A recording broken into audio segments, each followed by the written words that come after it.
here. I'm here. There you are. Good morning. How are you? Good. Excellent. All good.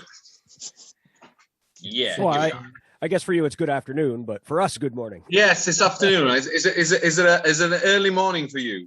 Not too early. 10 o'clock. 10 o'clock. Oh, okay. It's still it's not that rock and roll. No, Not that rock and roll, but it's affordable. Meaning it's Right. acceptable. Yeah. yeah, we have coffee instead of beer today, so Yeah. it's a little bit different. Yeah. Yeah. So, welcome to CGCM Radio. How are you? I'm good. I'm really good. I can't wait I can't wait to see Majors and Minors out, and I can't wait to have my copy. I still don't have it. I'm start panicking. Yeah.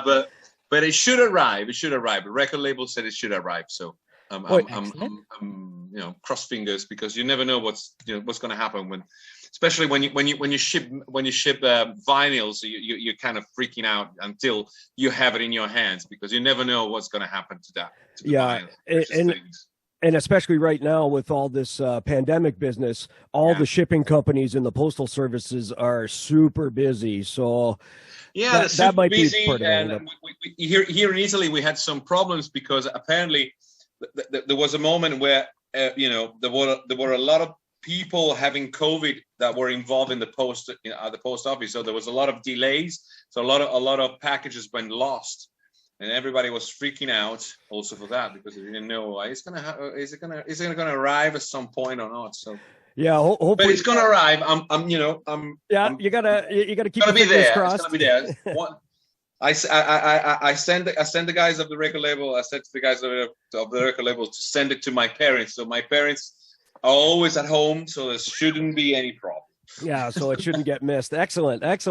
And of course, we ourselves have a digital promo that was sent to us by the record label, Mighty Music. So that's what I had. So we've heard exactly it, how it's exactly how I've been hearing Majors and Minors so far. So I got the same treatment as you. Perfect. We're on the same level so far. Well, yeah.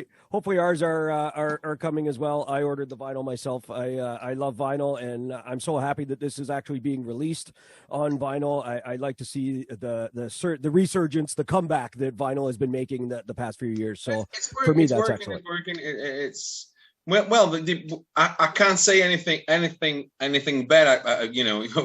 With Mighty Music. Mighty Music has been so far fantastic with us.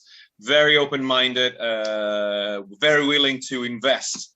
That's the other thing, because you can do the best. You can do the best record ever, but if the record label doesn't promote it, it just stays within the fans. And Mighty Music so far has been so much proactive in giving us the chance, giving the chance to Tygers of Tang to spread the news that Tygers of Tang we're right on track, and it's been a roller coaster ride, but after now how many years 16 or 17 years I've been in the band, it's now meaning it's good now looking back and saying, oh, we've done pretty well. So this now Majors and Minors, it's basically tracks collected from the 4 albums from your era, right? The Renaissance era, I see some people call it. Yeah. I didn't realize that was it. When the record company sent me the APK, I realized, wow, it's a celebration of me joining the Tygers. I never looked at Majors and Minors as that thing. And I keep saying that I've never been a big fan of best of, because I'm the kind of, if you see my my record collection, I can see it behind you. Yeah, Impressive. I'm the kind of guy who if he likes a band and wants to buy everything and make his own best of. So exactly. I was never into that kind of. But then I realized, but this is the best of all the albums I've been involved with Tygers. And all of a sudden I realized, oh, it's a celebration of my work with Tygers. Oh, that's interesting. Oh, I like best ofs. All of a sudden, a compilation changed completely my perspective. Obviously, it's a selfish way of seeing things. But actually, it's about me. with a band like Tygers as well, with such a long history, it's kind of good to sort of section it off to have a best of Absolutely. the era versus the older tracks. Maybe there's a lot of older fans that don't know some of the stuff from, say, the Ritual album. Yeah, but that was the case. That was the case. Meaning, Mighty Music. Then, but the story behind the Majors and Minors was that Mighty Music during the pandemic had the idea of getting the rights to re-release Ambush, and so at that point, 3 out of 4 albums were under Mighty Music. So then Mighty Music went a step forward, and said, how about getting also Animal Instinct? And we knew that they were buying the license for Animal Instinct while we were choosing the tracks of Majors and Minors. So all of a sudden we had Animal Instinct also, and that kind of made me and Rob panicking because oh god, we have to go back again and change the track listing because we have to add something from Animal Instinct. But again, that's another proof of how Mighty Music was and is the perfect and the perfect record label, meaning they perfectly understood that there was no chance to tour and no chance to promote anything. So they said, okay, let's find a way to re-release albums and keep the momentum going and keep the name going. And that was it. And then Animal Instinct is going to be released at some point during 2021, and hopefully it's going to be like I guess for Christmas, something like that. Right. Okay. And we have Animal Instinct has been has been remastered and everything. We were actually being able to do some tweaks on the single song, so there's going to be some new edits of the songs. Okay, great. Which is going to be great. So fans who have bought way back then the album will have a good reason to buy it again, because it will sound better, and there will be little things that they will notice and then they will appreciate, and so that was it. So Majors and Minors at that point was covering all the 4 albums, so we have to go back and redo the the track listing to get all the albums, a good selection of songs from all the albums, plus the bonus tracks that we wanted to have included, because just to give something really special for the fans. Mm-hmm. So you guys chose the tracks yourselves. The record label didn't have any input. It was all like just you and Rob, basically, or the whole band had an input. Me and Rob. Meaning we had a written. We asked for a written statement from the other members of the band. Okay. To say, you allow us. You're not going to argue when it's going to be out. Yeah, right. You're not going to say in the interviews, we were not involved. You were involved, but you chose to have us doing it. So right. Well, the other thing is that I'm the record freak of the band. Apparently. So they kind of rely on my experience, because I'm the kind of guy that if you want to meet me, if you go to a festival and there is Tygers on the bill and you want to meet me, just go to a record stall and you will find me at some point. I'll be there looking at and spending my fee on records. I just go back and I got my not my wife, my partner saying, "Have you earned something?" Yes, I should have earned something, but look at these beauties. They are 20 CDs for me. That's it. In the old days, you played for beer, or you traded tickets for beer. Now it's you trade for vinyl. Exactly. How times have changed. Yeah. Well, that's excellent. That was it. I'm a music fan, so there's nothing better than to spend money on records. Mm-hmm. Meaning it was. I still feel that excited every time I get into a record store, and it's still that since I was like 15 years old, that excitement that never left me. So yeah. You're flipping through the bin and you find something that the album art looks cool, and you just bring it home without knowing anything, and it turns out to be a great album. And I don't want to ask. I'm not the kind of guy who asks, to go to the counter and ask for a record. I want to go, and because sometimes you go you go with the idea of buying a record and you ended up buying something else because you just start looking around and you get it. Oh, wow. Oh, that's nice. I love collecting vinyl. I don't buy CDs much anymore because everything's digital. It's on my computer. It goes on the phone. I never listen to the CD, but I love vinyl. I got a big vinyl collection, and I always buy vinyl when I can. I like to see the nice, big album art. I love looking at album art, and that's great about majors and minors. That album art is very catching. Yeah.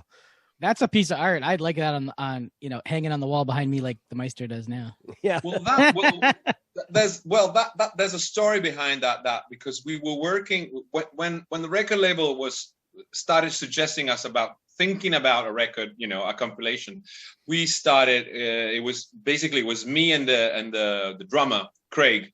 We started, bouncing ideas what kind of cover, because obviously, and the first question is, should a tiger be involved in the record cover or not? And I said, well, it's a compilation. A tiger must be on the cover. Mm-hmm. And I was in Rome. And I did some photos of a graffiti of a big tiger.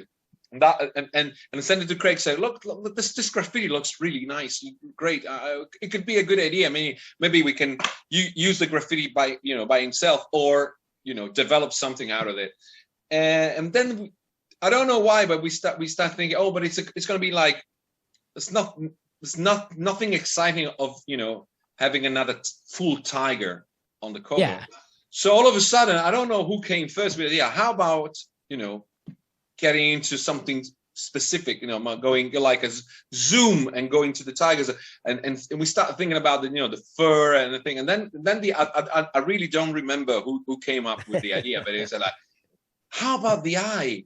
Wow, that's a great, and then all of a sudden we realize that the eye is perfect for the CD, it's perfect for the vinyl. It goes on square, it's goes on circle. It looks great on the kind of and the proportion is perfect.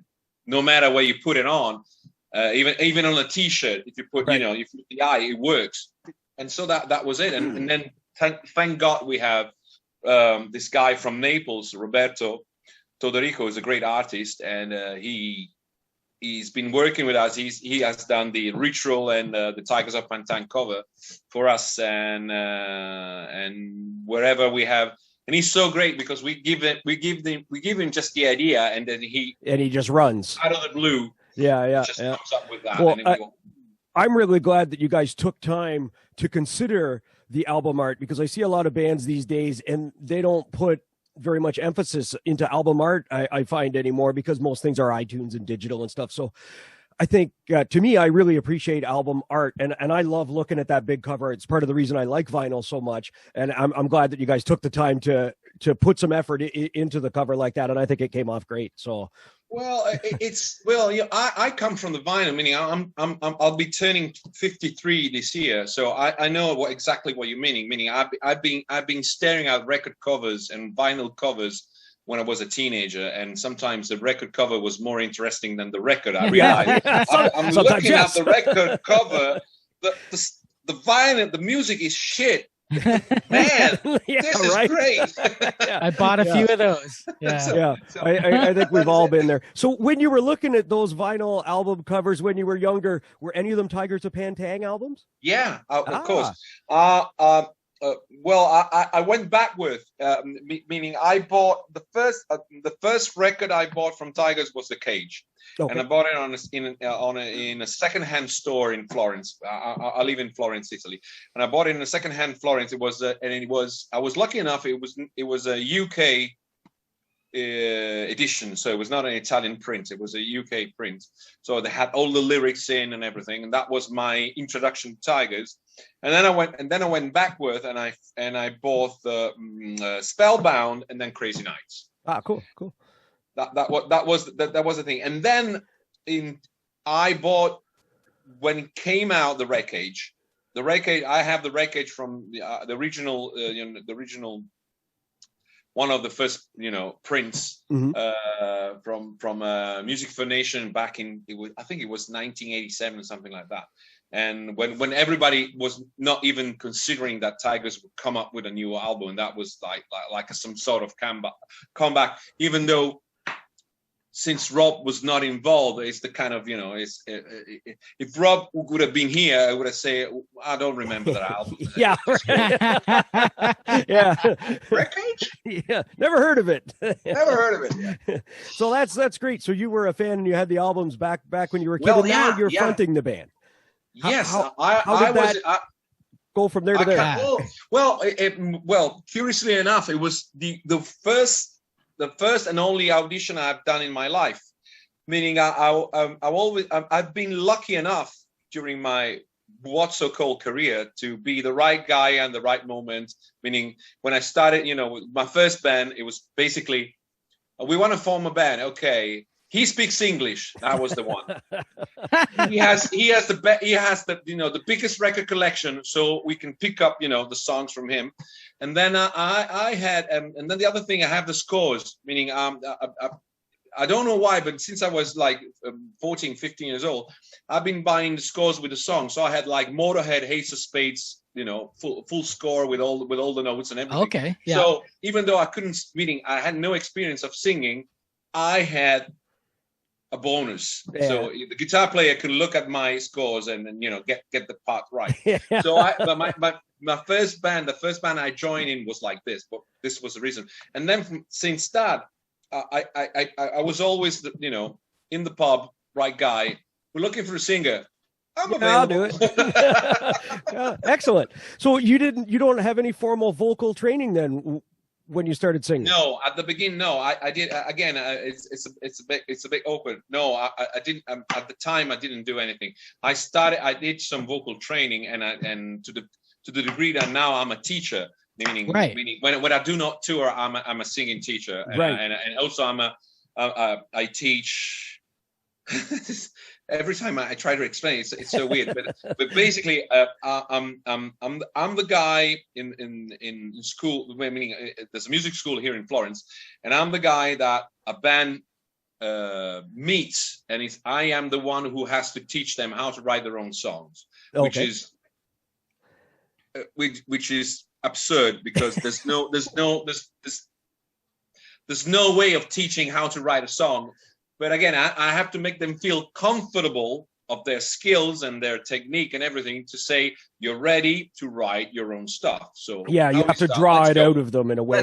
They have it. You have to get them to bring it out. Exactly. I understand. Yeah. With so many different ways of doing it, it's exactly like you said, you're just facilitating the confidence. It would have been great if, but there's no book of of answers for that. Because inspiration comes in in different ways, but it's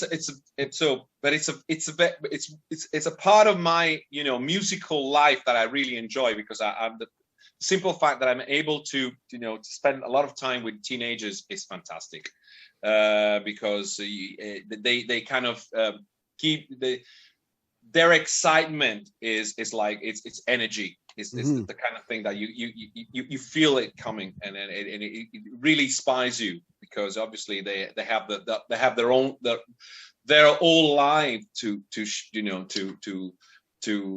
play music, and it's a good feeling. It's a good feeling, and obviously my beard is getting whiter and whiter, so I'm more and more, and less the rock star and more the grandpa or some Gandalf of Lord of the Rings. We rely on you. You have the wisdom. Yes, I know.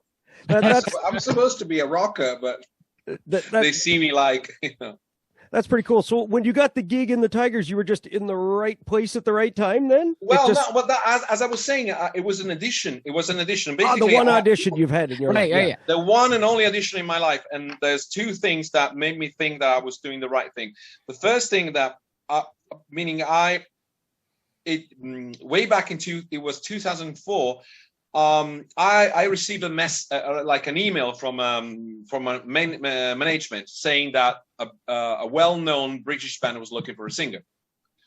So, and at that time, phishing and spamming was not that big Not thing. as big So as it is today. Yeah. You would tend to rely that, oh, it's true. Mhm. Okay. So what happened? So I replied to that, meaning it was at that time, it was one of the few moments, few times in my life where I wasn't in any band. So so I said, okay, let's give it a go. I didn't even know which band was it. I didn't know the name or anything. But I said, okay, I'll send them. I'll send my a couple of song MP3s and things like that. Mm. And I got a reply back like, yes, we're interested, but there's obviously we are auditioning other names and things. We'll keep you updated, and that was it. And then all of a sudden, it came out after a couple of weeks. There was one email saying, basically, there's you and an American guy and an English guy who might have the job, and at that point, I started thinking, is this something? Are some of my friends taking? Is it real? Yeah, right. Yeah. My mind was starting. I started thinking, there's something wrong with this.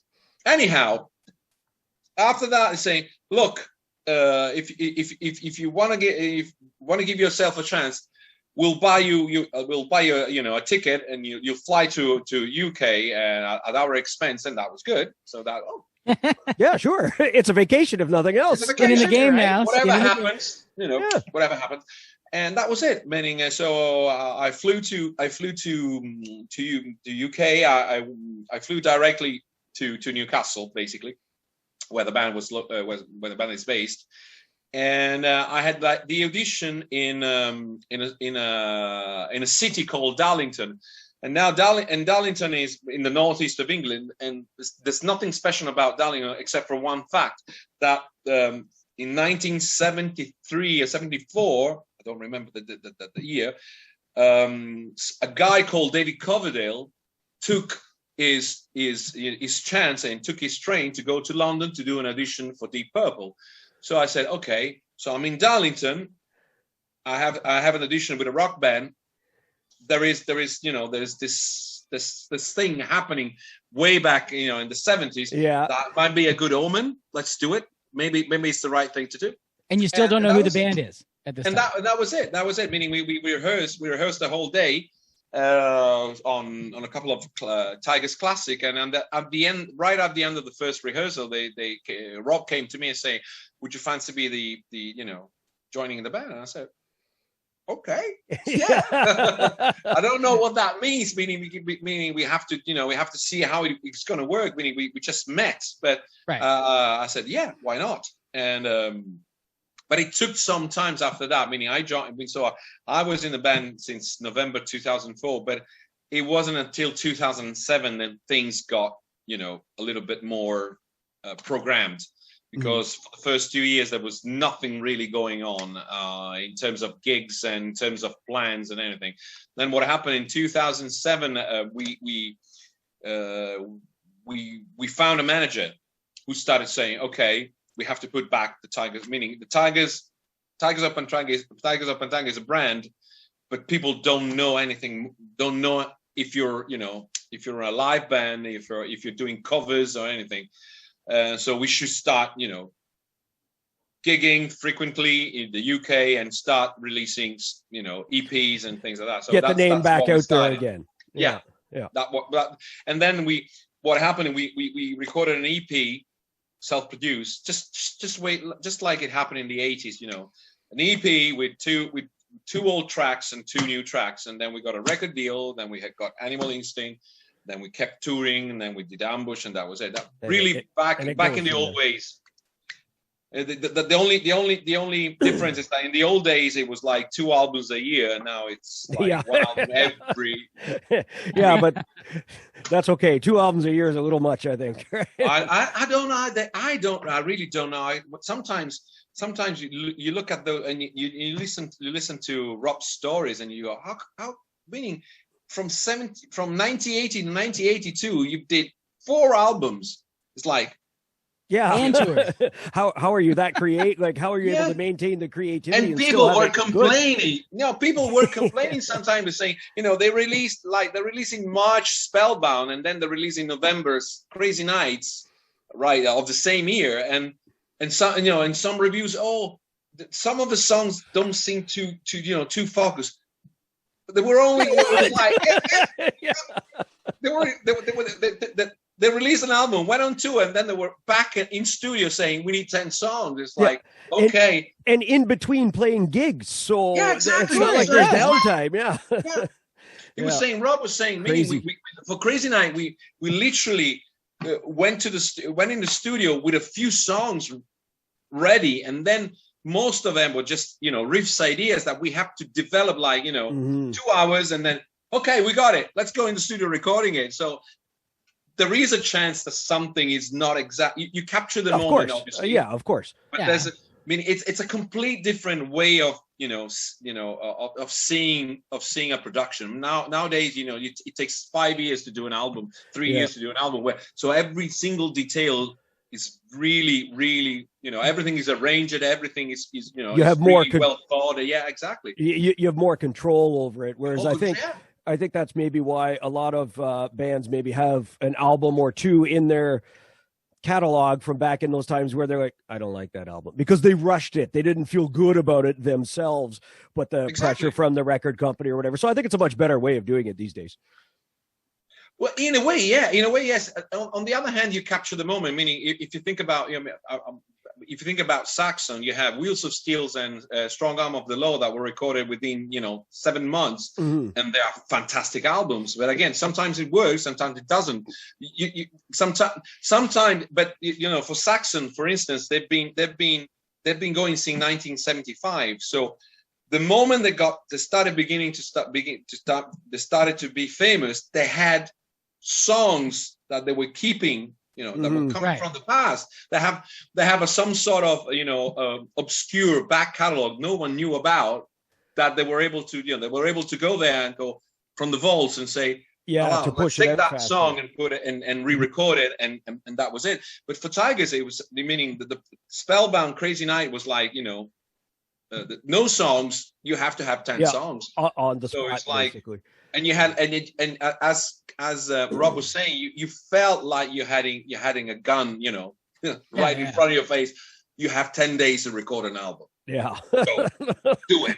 How are you supposed to be super creative under that pressure, right? But like you say, sometimes it does work.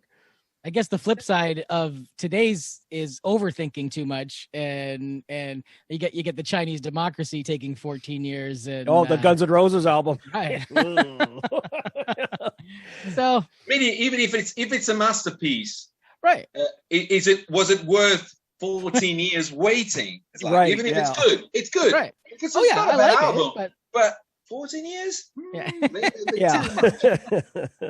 Interesting. So how does it feel now? Like, say when you're on stage, so you are, correct me if I'm wrong, you are the longest singer of the type. You've been the singer longer than any other singer that Tygers have had, right? I'm not sure the best. It's like if you go to McDonald's and you have, employer of the month. I'm the singer. I'm the singer of the year. So how is it? Like, how is it then when you're, say, on stage at a concert and you're singing some of those classic songs that were maybe originally done by Jess Cox or John Deverell? Like, how do you feel singing those? Like, do you change them like to your own, or do you just feel like you're singing someone else's? No. It's first of all, the band, and mostly Rob, was very open-minded. He said to me, "You're the singer, and consider yourself your singer in the band. So." Do your thing. Right. Don't feel the pressure of replicating. Also, because what happened, if you look at the Tygers, the singers, they're all different. Mm-hmm. So, and in some cases, like Jess Cox, Jess Cox has such a one of a kind voice that you either like it or not, but it's impossible to copy or to replicate. It's Jess Cox. That's it. Yeah. Meaning John Deverell had a lot more technique, so in a way you can understand how, and you can relate to the notes and the phrasing, and you can find your own way. But with Jess Cox, it was all about feeling, it was all about attitude. So it's a bit different. For me, the Wildcat album was the most difficult one, because I had to find your own way. And I was lucky enough that I went through. There are a couple of bootlegs from the Tygers with John Deverell singing Jess Cox songs. So in some cases, I took inspiration from how does he do it? So yeah, that was it.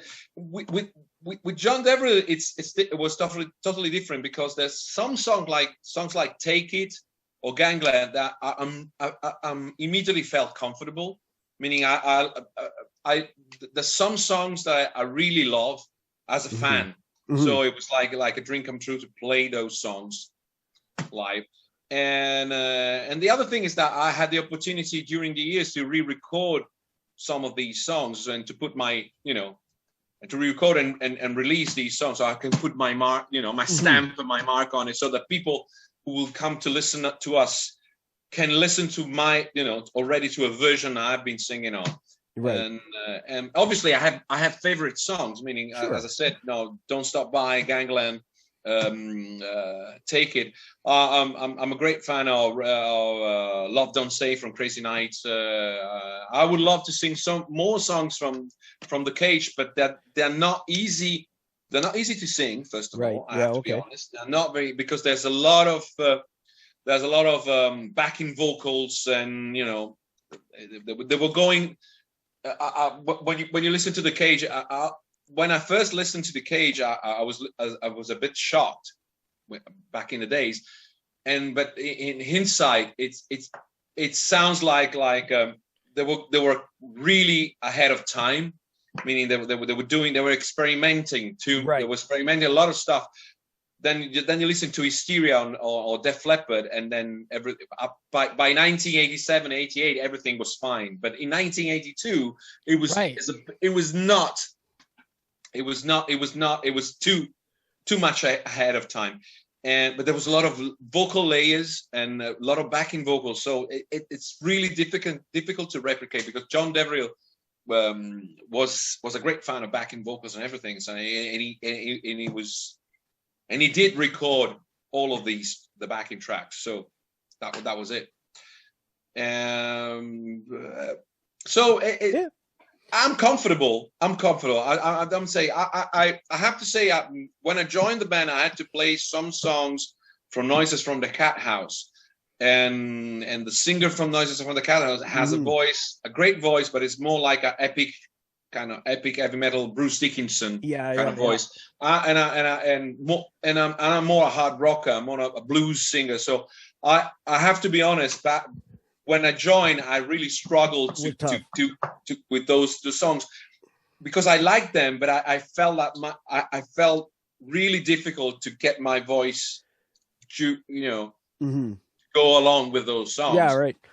Well, it's good that Rob gave you the autonomy to make them your own as well, because otherwise it's just not going to. I mean, I've never seen the Tygers live. You're one of the few bands that I've not seen live, and hopefully we have to come when to this America. pandemic's over. We came only once, meaning the Tygers in their whole history came only once, and it was a couple of years ago in Chicago with the latest lineup at a festival. That was it, and it was one of a hell of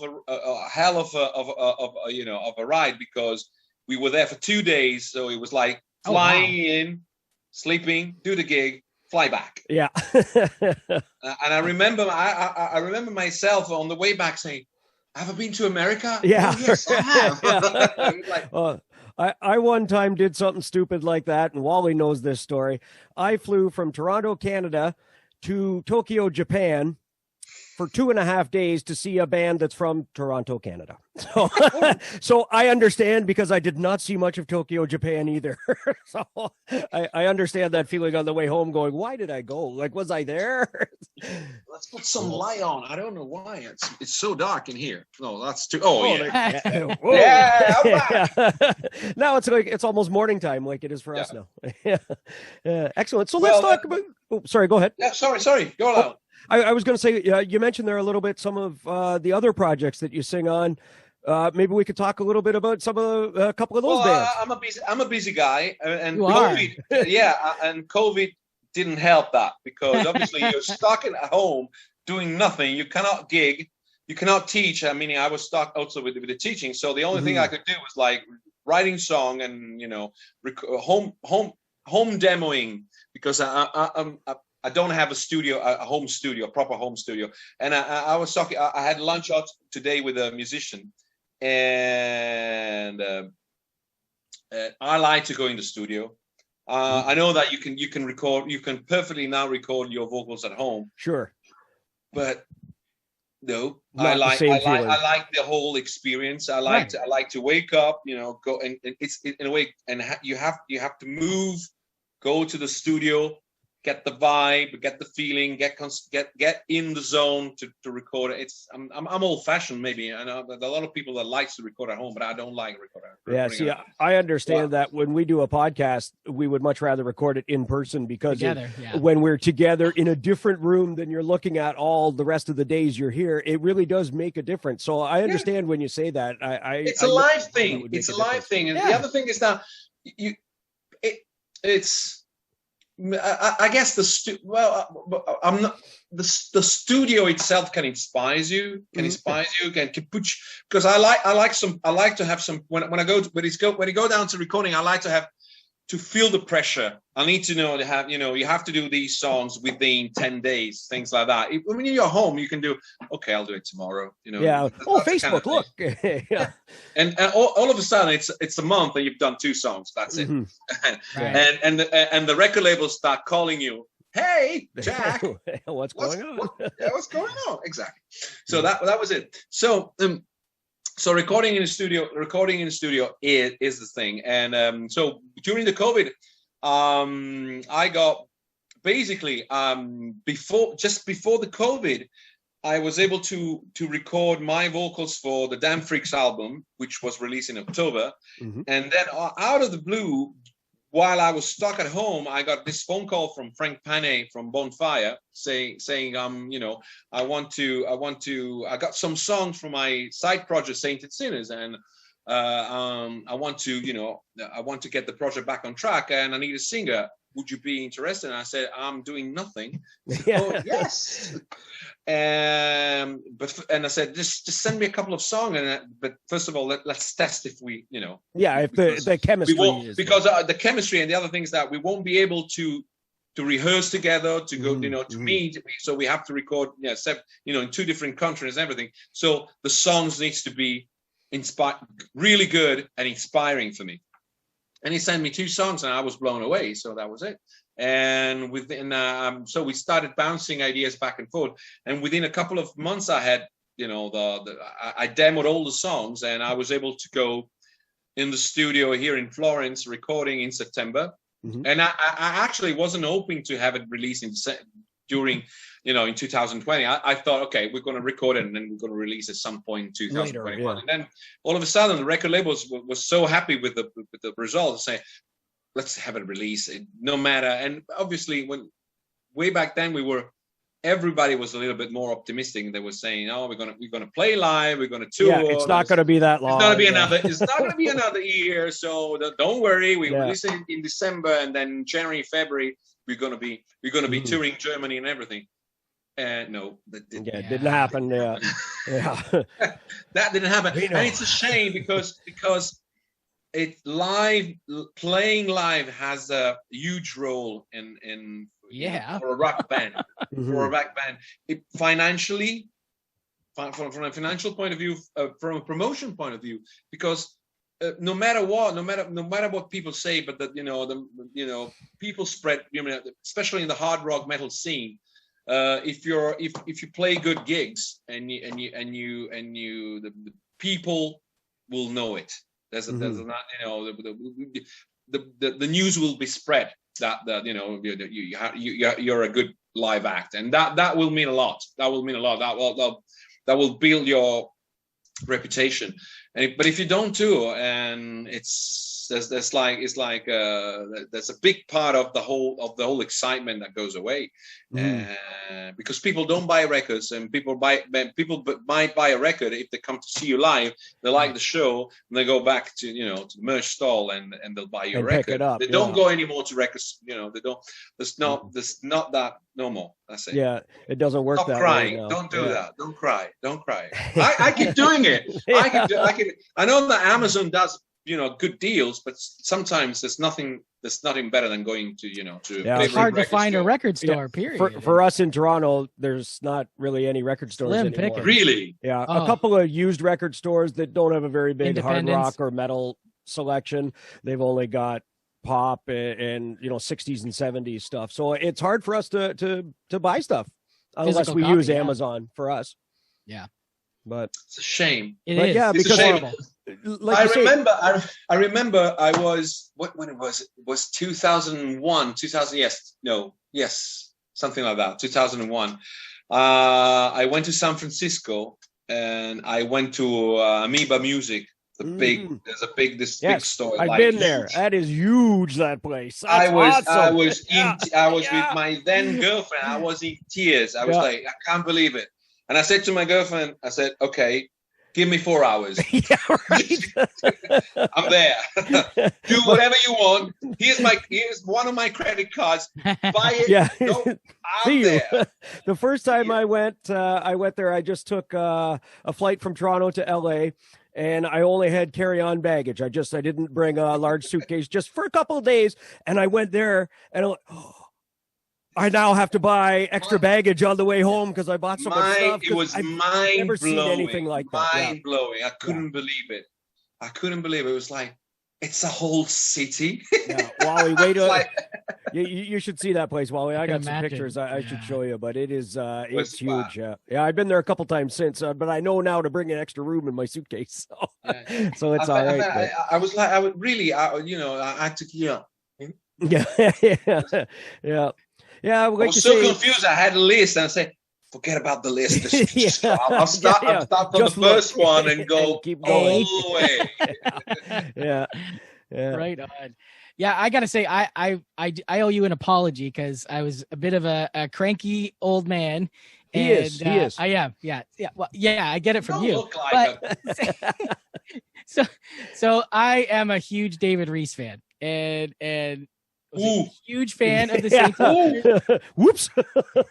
Huge fan of the Saints and Sinners albums, and then I heard they got a new singer and a new album's come out, and I was a little cranky, and I probably said, I'm not gonna like him. No, I just said I don't even think I'm gonna listen to this, and then of course in doing research, and Rich reminded me that you were the new singer in Saints and Sinners. I'm like, oh, well, I better give that another listen. And I've been an idiot for about a year, ignoring that album, which is fantastic. So. Well, the other thing is that Frank was changing singers. It's always difficult. Oh yeah. If you go back into history, meaning Ian Gillan, David Coverdale, David Lee Roth, Sammy Hagar, Black Sabbath, Ozzy, Dio. So it's always because it changed. No matter what people say, it changes the whole chemistry because of the tone of the voice and especially if the singer is a guy who writes his own melodies and lyrics, it changes. So and sometimes the best thing to do is just to accept the change and do something completely different. So in my case, David Reese's voice is fantastic, but I'm like there's no comparison. Right. I mean, we have to complete two different tones and style and everything. So if you don't like it, it's fair enough. If you like it, it's because it's happy. I'm a happy person, but it's there's no competition. That was something that I was really clear with Frank at the time. I said, look, Frank, I don't want, meaning you're aware that if we go along, if we go the step further, this album is going to sound different. And he said, I wanted to do a change, also in respect of what I've done. I've done with David Reese. Meaning it's still the same. It's my project. Meaning Sainted Sinners was his project, but at the same time, and I like both. both lives of Sainted Sinners, but I want to make it like change, but distinction. Yeah. Mm-hmm. Yeah, right. No, it's a great album, and I lost track of it for a year, but I'm back on board, and fantastic. And also doing research for this interview today, I did some big digging, and I would like to talk a little bit about that. So, Mantra, a band.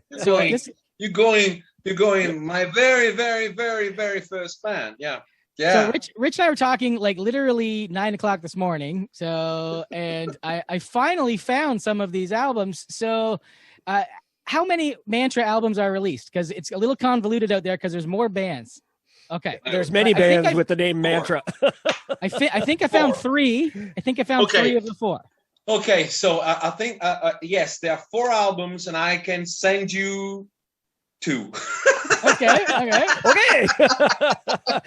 Maybe we find one to send you. No, because what happened? Well, Mantra was my very, very first band, and we managed to record and the first album was called Roots, and was released. That one I found was released in 2020. I think 2000, and it basically. It was a new album, but it was a compilation of different sessions. We have some acoustic session with a lineup and things like that. Because at the very end, it was just me and the guitar player left with all the changes. Then from out of that, they came 2 other albums. One is called Hard Times. Found that. Another one is called Hate Box. That was done with the same lineup. Okay. That one I did not find. Okay, but I think you can find it on Spotify. I can send you the link. Okay, I'll send you the link, so at least you can have a listen and say and make your own opinion about on them. And then the band it didn't split, but we kind of disbanded. That sometimes happened. And I was totally involved with Tygers and everything. And then out of the blue, we recorded another album, which is my favorite album in terms of songwriting and recording, which is called I4D, which is my favorite because it is the one album from Mantra where I would not change anything. Meaning the production, I like the production, I like the record, the cover and everything. Which unfortunately was released, but was completely didn't receive any kind of promotion because we had a complete fallout with the record label. And as you know, when you have a fallout with record label, the first thing that happens is that the record is not available. No promo. We didn't even know about Mantra until this morning. We started talking about it like about an hour before we got on here with you. And Wally said, I'm going to see if I can find it. So he's searching iTunes. I bought the album this morning. I think he bought it this morning. Yeah, I did. Which one? I42B. On iTunes, it's available in Canada. I just bought it and downloaded it. Meaning, I shouldn't say, but if one album of Mantra should be listened, you should listen to that. That's the one. Okay, so we got the right one. I gave 3 songs a 30-second snippet, and I went, yeah, I'm buying that. It's heavy. It's heavy. It's the heavy. Meaning, it's the heaviest band I have. It's the one. There's a lot of Black Sabbath. And Zakk Wylde kind of attitude. So it's very dark. It's very the lyrics are very dark and everything. That's where I can liberate my dark side. And, great stuff. And be really a nasty, angry man in the lyrics. Okay, on the flip side of that, so what is this Corazza and Pitch? We did some research. That's embarrassing. Oh, it's embarrassing. Oh no. We can strike it from the record if you want this. No. Well, simple as that. Meaning that the Corazza and Pitch. Well, I'm glad you find it's on the market. Oh, fantastic. It really is. Well, okay. Corazza is a friend of mine. Has my same name, Jacopo, and he's a very well-known DJ, Italian DJ. Meaning disco, like trance and he wanted to do. He contacted me because he wanted to do a couple of experiments, let's say that, using some rock songs, but with a complete disco, trance, hip hop, whatever you call it, arrangement. But I want a rock voice. And that was it. So I did. Cool, I think Kings of Leon. I think I used somebody Kings of Leon, and then I did Maestro. The knack. Yeah, fantastic. Yeah. Well, the other thing is that it was obviously, when you do this kind of stuff, you don't know how it's going to end. It's like when I think it's the same thing for like when an actor has to do his part, has to play his role with a green screen. Meaning, they didn't send. I didn't record on the full track. They say, okay, I want you to do this verse. I want you to do this verse. And I did it. Okay, does it sound right? Yes, it sounds right. And then do me some ooh ha ha. Okay, I'll do that. Ooh, ha, ha. That's it. Okay, that's it. And then you'll see what happens. You'll see when the product is finished how it will sound your voice. And I was a little bit shocked when I heard it. It's different. Yeah. Whoops. Yeah, that's cool. That's awesome. But, you need to express. Meaning, it was something. It took me a day to record it, so that day was fun. And I wasn't expecting. Then I got, when the first one, the Use Somebody was released, apparently it went in the big charts of the DJ's disco charts. And I said, I'm gonna get some money, and he said, no, okay. Well, that was it. Yeah. So because he was so excited, so I said, "Oh, fantastic!" Yeah. And I said, "I'm really glad." Meaning it worked. So you had the right idea to do it. But then I, very politely say, "It's going to end up with some money for me." I said, no. Nobody pays rights for this kind of stuff. Fantastic. I should have known these first. Oh, that's cool. Yeah, that's funny. We came across that, so we thought we would ask, but I'm not sure if we should play the song or not on the radio station. You can do whatever you want. It's there. That's the other thing. It's there. There's one thing that I understand. Meaning that you have to accept when you start a music career is that once a song is out. Yeah. So even if you don't, you don't, if for any good reason you don't relate to that song anymore, or you don't, you don't have the same feeling for that song anymore, you have to accept it and cope with it because it's out. Yeah. And somebody might love it, and they will play it, and that's it. It's not like a car where you could put a recall on that year of car and everybody sends it back. And you can't do that, especially with now in the days of the internet. Once it's on the internet, it's the same thing about the meaning of a song. Meaning, obviously, when you write a song, it has a meaning for you. Mm-hmm. Then the minute you publish it, that meaning becomes just one of the. Sorry, I've got a message here. Oh, okay. One meaning. I was like, one meaning. Your meaning becomes one of the possible meanings that any listener can give to that song, and it's equal because you're a person. The listener is a person. So there's not the real meaning, and sometimes you get meaning as a songwriter. You get shocked, and you get really really surprised how people. What people read within your lyrics that you didn't even thought about, and they could just go, "Oh, that song was really great. The lyrics meant so much to me." I said, "Really? I wrote it in 5 minutes." Like you say, it's everyone has a different interpretation of things, and especially depending on the language that's used when you write it. For something like, say, the Tygers of Tang song "Glad Rags." Most of us in North America have no idea what that means. No. I do because I have British heritage, so I know the meaning of it is like your Sunday best or your best suit or your best clothes, whatever. But I know a lot of people have no idea what that means. Yeah. I had to explain it to Wally this morning, for example. Wait, but there's a Rod Stewart very famous. That's what I told. That's what he said. Glad bags and hand rails.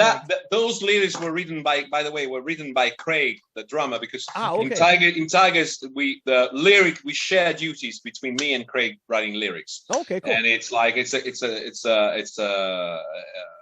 well-established now partnership where sometimes I write the lyrics, sometimes he write the lyrics, sometimes we write the lyrics together, and the good thing.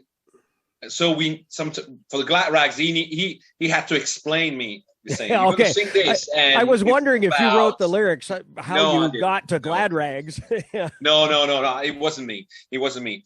Even though apparently, like the Craig was really impressed by me sometimes for the way I pronounce things, because apparently there's some northeast accent that it's now in my DNA. So sometimes when you sing on some of the Tygers lyrics, you sound like a Geordie guy. And I said, well, well, it's been 17 years I've been talking with you, so it might, it's a good thing. It's a good thing. It's a good thing. So. Yeah. Now, Craig's been with Tygers now almost as long as you, or was he there first? A bit earlier. He recorded both Mystical and Noises from the Cat House. Oh, okay. Right. But he's meaning the relation with the relation with Craig, meaning we share rooms since I joined Tygers. Okay. Because we're not that famous and that big. Our budget doesn't allow us to go. So it's still sharing rooms.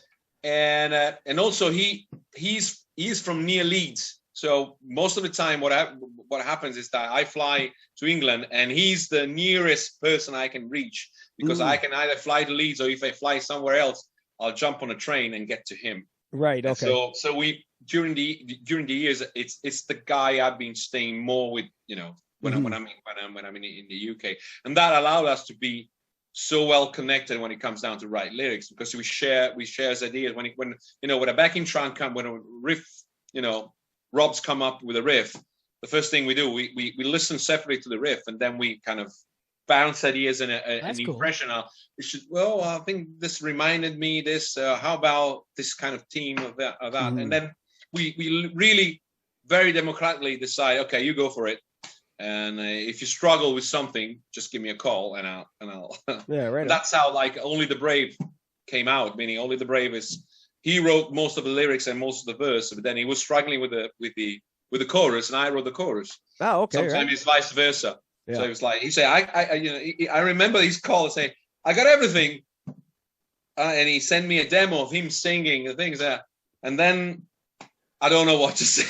I don't know what to say, how to sing, and I have no idea for the chorus, and so I read the lyrics and everything, and I came up with the melody and the lyrics for the chorus, and that's how it works. And so far it works the best. I think the best song in the Tygers catalog of the last years are the one where we work together, we team together, because I think music is a sharing process. So the more people get involved, the better the song comes out.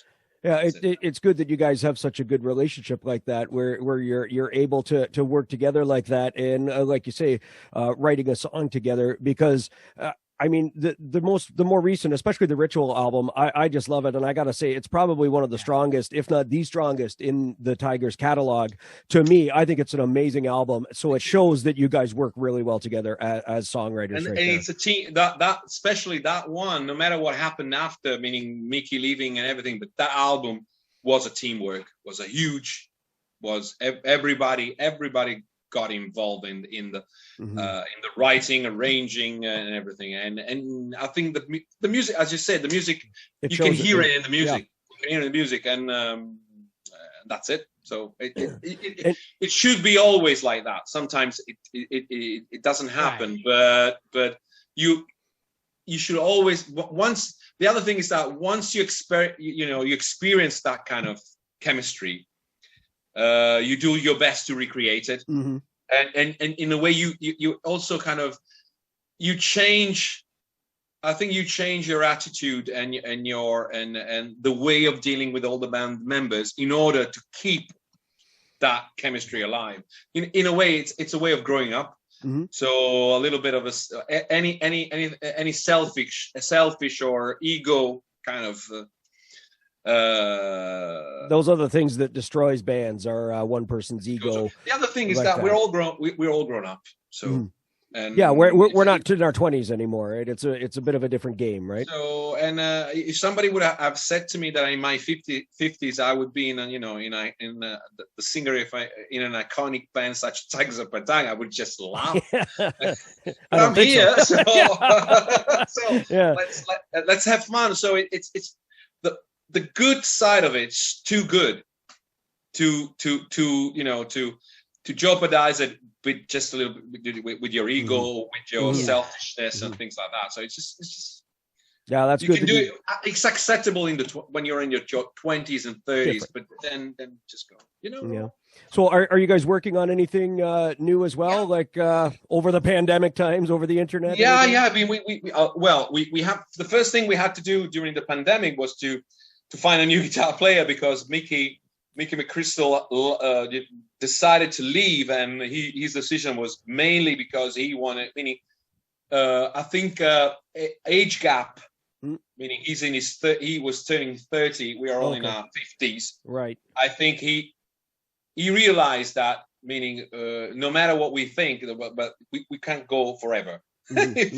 Meaning, then you look at the Rolling Stone and you say, yes, we can go forever. Oh, whatever. There's another good 30 years that we can do it. But I totally accept it. Meaning, Mickey's in his 30, and he wanted to give himself a bigger chance. Then he got married.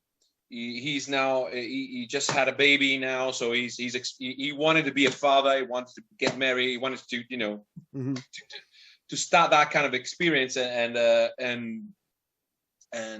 so he had to leave, and we spent a little bit of time finding the right guitar players, and we auditioned a lot of guitars players all around the world. We were blown away by the amount of people who send us, the demos and things about, and then when it came down to deciding, we all agreed, and it was like the four of us all agreed.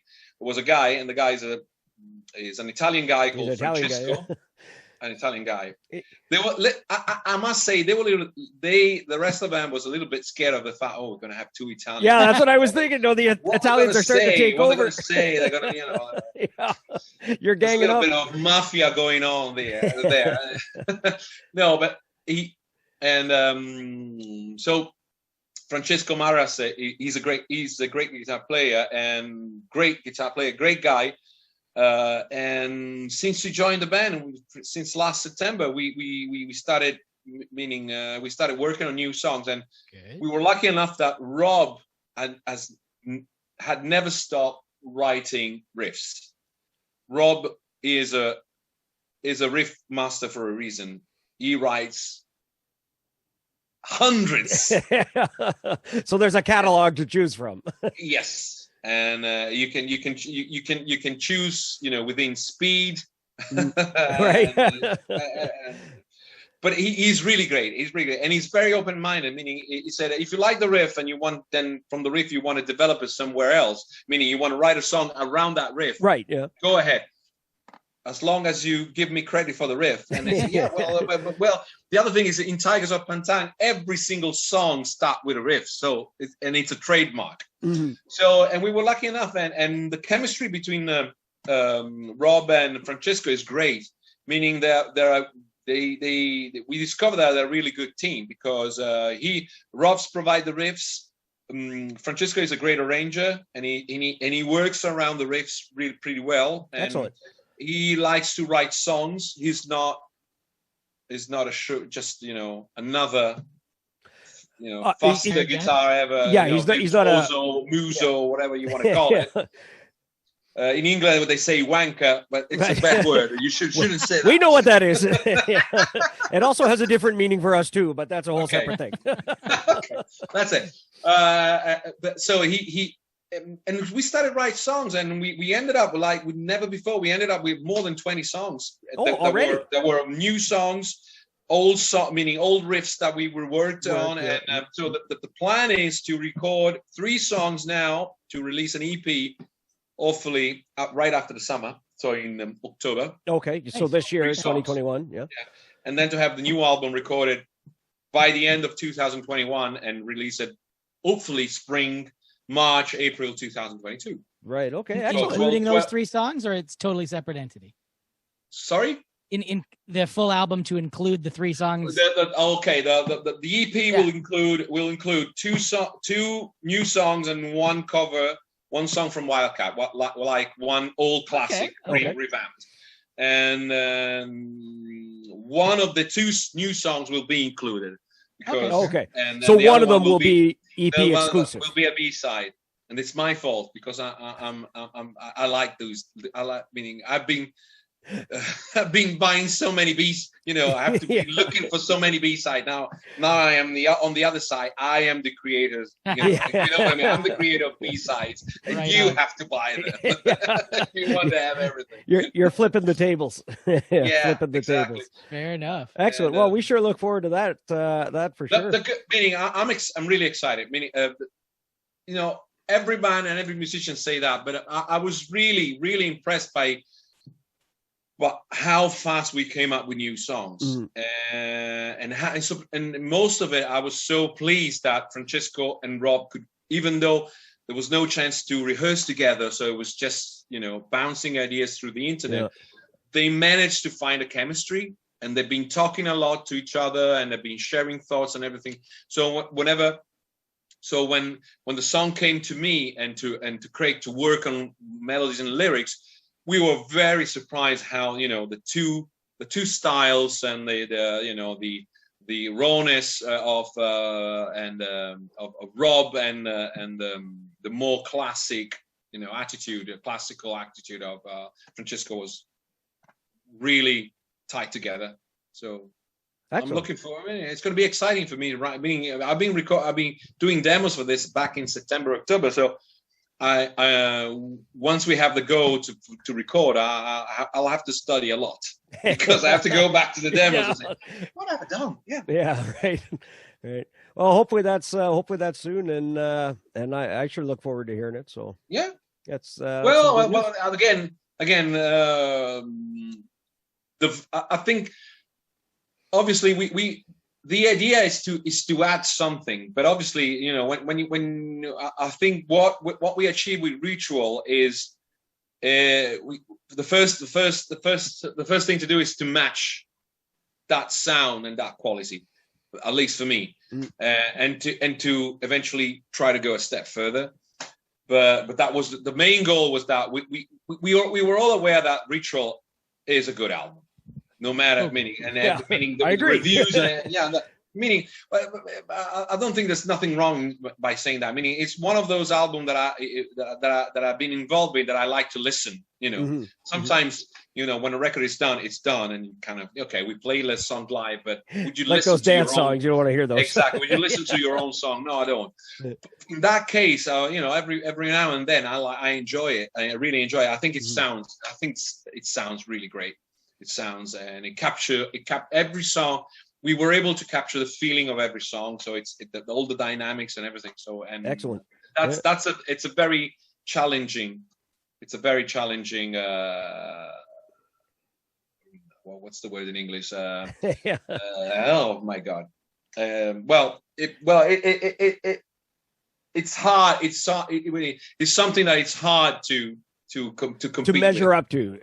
The bar is set high. So the bar is set pretty high. So, but we are confident on the songs. Now I think we have to work. Obviously, the fact that we have to find that there will be a new way of recording it. Well, the other thing is that hopefully if the COVID allows us, we will be able to record the old way. So go back in the studio.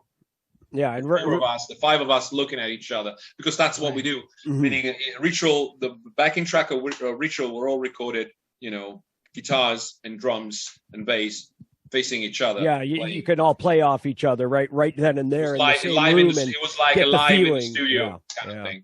And then I recorded the vocals back, but it was like on top of it. But well, hopefully COVID allows that to happen. That's the attitude. Meaning, when it comes down to rock and roll, or hard rock, you need to have that rawness. I think you need to have that live feel to make the song really express themselves at best. Mm-hmm. Because otherwise everything will sound perfect, but you will feel there's something missing. There's a little bit of soul, a little bit of energy, that pure energy thing that otherwise you don't get it. Yeah, I agree. And I like I say, you guys are the one of very few bands that I haven't been able to catch yet. So I see you've announced some tour dates there for the UK.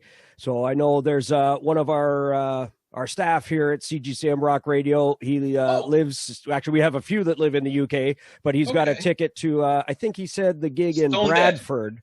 No, not Stone Dead. Yeah, one of the, so hopefully if COVID allows, I will be flying over to visit him because I haven't seen him in a while, and also make that same gig. So I think Bradford is also one of the last, it's one of the last gig of the tour, of the UK tour. So normally what happens the last gig of the tour is like we all relax a little bit and chill a little bit after the show, more than any other gig, right. or any other gig. So yeah, because if you come for that one, it will be good.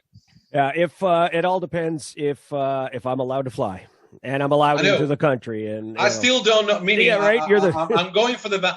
I have my vaccination schedule, so I will be vaccinated by the time I have to go to England to play Stone Dead, but still, I don't know if that will be enough. Yeah, there are flights from Italy to UK, but still, we don't know. Right now, there's a 10-day quarantine for the UK, and you got a COVID. I've been keeping an eye on it. So, but you know what? It could change next week, and it might be 6 months. No, yes, you can't. That's the other thing we've learned from COVID. No plans. Yeah. Which is the most. We've learned to be disappointed. It's the most frustrating thing for a musician. I think for anybody, the simple fact that you have to sit and wait. It's like it's just there's no plan you can do, because one day they could say, no, you can't do it. You can make the plan, but don't get so set in it, because it might not happen. So exactly. Yeah. Anyway, hopefully exactly what happened. A lot of things didn't happen. Yeah, I know. We were supposed to do a few of us. Meaning when I look at my diaries of 2020, we were supposed to be playing in Mexico City. We were supposed to be doing our first tour in Australia. We were supposed to be going. Really, there were really good gigs, really huge festivals, and we were so excited. Everything was so good, and it was like, no. Yeah. And obviously they keep saying, but it's going to be rescheduled. But it's not the same thing. It's lost. That year has, no matter what people say, has all bands have lost a year touring, and they are probably losing another year touring now. The way it's shaping up, there's a second year attached to it. Because it doesn't matter if you reschedule, because whenever you reschedule an old gig, and you lose the potential new gig because you're rescheduling old gigs. So no matter the counts, there's always one gig less. Yeah, you're always one short. Expected. Yeah, one short. Yeah. So that's it. Yeah. And sometimes people don't get it, because everybody say, but you'll do those shows. Yes, but it's not. And you've lost a year of income from those shows that you haven't done, right? So. Everybody has bills to pay, no matter where you work. No, exactly. And the other thing is that they've been meaning Ritual, meaning the Mighty Music have been working so hard to get Ritual out and everything, and we were ready to promote it for the whole year, and that would have been fantastic in terms of everything, in terms of excitement, in terms of playing different places and things, also about earnings. Obviously, there's also the money side of it. But it felt like it was a complete waste. And once it's done, meaning that album is old, no matter what we. Exactly. So we will promote it, but we lost. There's a lot of albums timing. Like that, especially the Sainted Sinners that we were speaking about earlier is another one. It came out during this, so there's no chance to promote it. So unfortunately, that album is going to get left behind. And even if Sainted Sinners goes on tour and promotes it, it's not a new album anymore, because by then you probably have a new album. Exactly. So it's tragic for everyone involved, for sure. But I do have That's one the reason why we keep writing. We even with Sainted Sinners, we say, okay, let's accept this. Let's work on new songs and see, and then just keep surging forward. Exactly. Yep. That's it. But I do have one question I want to ask you, and I don't know if you know the answer to this one or not. I'm sure. Well, you might. And it's more of a personal question for me because I like to collect things. Okay. And one of the things, I am a big beer lover, and if I were to stand up, you can tell that by the size of my beer gut. Okay. Did Tiger Blood ever get produced? Was there a beer called Tiger Blood? There's 3. I want to collect the bottle and I want to try it. Okay, wait. I'll make you feel. I'll he might have one. I was waiting for that. This isn't necessarily for the listeners. This is for me. I know. It's better. It's better me. So we had. Oh dear. There you go. We had Tiger Blood. Yeah. Cans of Tiger Blood. Okay. Then we had Tiger Blood unbottled version. Okay, there you go. Okay. There you go. Yeah. And then we have also Ritual, the Ritual. Oh. Okay. And they were all done by two. The first 2 were done by Boxing Social, which is a brewery in Newcastle. And then the Ritual was done again with another brewery in Newcastle, based in Newcastle. And this whole idea came from our manager, Tom Noble, who's a great beer drinker. Perfect. Him and I will get along. We like him. We like him. And I have to say, especially Tiger Blood, the first one, the IPA was really red. It was a red session IPA was really good. Was really good. And because the other members of the band are not that kind of, they're not big beer drinkers. No matter if they're, no matter they're English, but Gabs loves cider. Craig's loves dark beer, so whenever we go to Belgium, he disappears sometimes. You go to the records, he goes to the bar. He goes to the pub. Yeah, exactly. And Rob loves white wine. So okay. Yeah. So are these it all goes down to me. So I am. So then I'm asking the right guy. Are these beers still available? I have no idea. I think the Ritual beer is still available, but I don't know. I don't think I could get it here, but yeah, exactly. That's but we have enough connections. You can get someone to buy it there. Mm-hmm. I can get someone to buy it there and pick it up from them. Yeah. Or ship it. Well, the Ritual one, if it's in Newcastle, and there's a beer shop in the central station in Newcastle, and that's where you can find it. So the other thing is that the only thing I can do is I can ask Tom Noble, our manager, if he has the addresses or the email addresses of the brewery, and I can send it to you. If you have time, that would be great. Because I'm a rock fan from a lot of different bands, and I'm a beer fan. So I tried to import the beer. I tried to import the beer in Italy, but I failed miserably. Yeah, our liquor laws here are very strict, and I don't think we'd be allowed to import it either.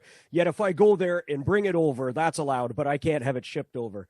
Our liquor laws are very strict here, very strict. So, but if I know it's available, I can get someone to buy it for me and keep it aside. And when I do get over there, I can at least try it, or at least, if nothing else, have the empty bottle for my collection, even if I don't actually get to try the beer. But at least it's something. So I just had to ask that because you're more than welcome. I'll send an email to Tom, our manager, and I said to him, I will ask him if there's if he knows if they're still available. If any are available, can you give me the email address of the brewery so that you can get in touch and see what I can try to work. Yeah, that'd be excellent. Thank you very much. I appreciate that. Oh, you're welcome. It'll go right up here with my Saxon bottles and stuff like that. Yeah. No, that'd be cool. I would have loved to bring it with me, but it was even. Being a singer, I just travel with one bag most of the time. So obviously I couldn't take it with me. Yeah. And then I tried to I know some from Italian breweries, so I tried to build up a collaboration, how about importing some, share some beers between, and there was no chance because breweries and the guy who owns breweries are very laid back. really they really enjoy their job Yeah. in all ways. And whenever they feel there's some, it's going to take some, energy, hassle, time, just look at you and say, exactly. Let's have a beer. Let's choose from the one we have. Yeah, So it's like, easier. It's right there. Yeah. Why should we? It's too much hassle. We have good beers over here. So I want it because it supports a band I like, and it's your beer. Yeah, I know what you mean. Whatever. So I want it for that. But cool. I'll do it. I know that you do have to teach a lesson today. I hope we haven't made you late already. No, I'm fine. I'm okay. Otherwise, you will see. I would just go. Time's up. Yeah. But yeah, I think we have lots of great material here, and we'll put this together. You're okay if we release this as video as well as on our radio station and podcast? Okay. Yeah. Whatsoever. Excellent. That way we can. If you can do some photo, I don't know if you can do some morphing, photoshopping, make me look like But we'll shave the beard, maybe. Okay, just color it. That will be fantastic. I don't have those skills. Well, thanks so much for your time today. Oh, thank you. It's always a pleasure. Thank you for inviting me, having me as a guest. It's something I'm not getting used to. So it's like because it's like being meeting of somebody I've been knowing for years. So it was really relaxing, and it was really I really enjoyed it. And that's the kind of thing I like. Meaning that's what laid back and relaxing. When we talk to a musician, first of all, we want to appreciate their music. We want to make sure that we like their music, and we don't want to have just question 1, question 2. That's no good for the listener either. It's no good for you. It's no good for us. A conversation, laid back. Thank you. Beautiful. We like it. That's our goal. But sometimes the problem is not from your side. Sometimes the problem is from the musician side, where the musicians just go, yes. Yep. We were talking about that earlier this morning. To be here. Yeah, and we don't know when we get on with somebody, it could be like that. And we had a friend of ours from another podcast interviewed George Lynch recently, and it was very much like that. So I thank you for being very open. Because the End Machine album is great. Excellent album. Yeah. It's an excellent album. Yeah. But sometimes it's like I had a couple of experiences of being in the playing your role, and it's like come on, yes, yeah, and come on, yeah, give me something more. Yeah, and you realize it's like sometimes it's not this, it's just because they're not feeling comfortable, and right. So there's a lot of musicians who are really shy, and then they don't really like being being questioned. No matter if it's a good, no matter. You have to. It's promotion. Yeah. Somebody has to make questions, and somebody has to answer questions. Sure. Well, we really appreciate this, and you are welcome to come back anytime to the show. So keep that in mind. I have his email address, so it will be my time to say hello. Absolutely. Yeah, let us know. Let us know. And we'll definitely and I will definitely let you know something about the beers. Excellent. Yeah, and we'll pass on. If I don't remind me, but I'll do it. Just you're allowed to do it. No problem. All right. Because it's like really my everyday life is we had the schools and everything. It's sometimes it's just like, oh, I forgot doing that. I know that too. But I really want to help you. So thank you. I really do appreciate that. I would love to add that to my collection. Sure. Preferably to try the beer, but even if it's just even an empty bottle to go with it, I think is pretty cool. I love rock music, and rock paraphernalia to me is awesome. So, no, the other thing is, meaning the other thing is that it might be that the manager has some cans. Secret empty stock. So that's stock, exactly. You never know. Managers can surprise you in a good and a bad way. That would be a good way. Yeah, right. I have 12 cans. Perfect. Empty cans. Keep them.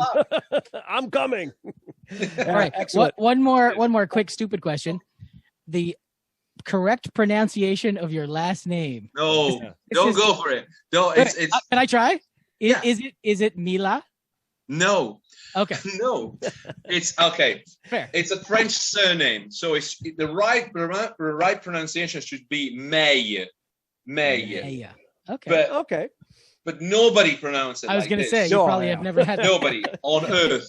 If Just you notice, me and my father and my brother. That's it. That's it. we purposely So didn't try.